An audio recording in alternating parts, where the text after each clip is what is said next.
মেয়েদের সব থেকে ধারালো কোন অস্ত্রটা দিয়ে মানুষ আঘাত করে জানো? মেয়েদেরকে সব থেকে যে ধারালো অস্ত্রটা দিয়ে আঘাত করা হয় সেটা হচ্ছে তার নিজের স্বামী।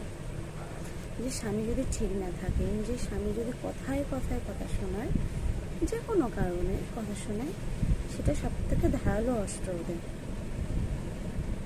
ওরা সেটাকে প্রয়োগ করে যখন তোমার দুর্বলতার সুযোগ নিয়ে, তখন তারা এই জিনিসটাকে প্রয়োগ করে। স্বামী কিন্তু মানে বলা যায় খুব সূক্ষ্ম জিনিস, যত্ন করার জিনিস। যেরকম তার একটা স্ত্রীকেও যত্ন করার জিনিস, যত্ন করে সুন্দর করে তাকে ভালোবাসা, তাকে আদর করা, ঘুরতে নিয়ে যাওয়া, সেরকম স্বামীও।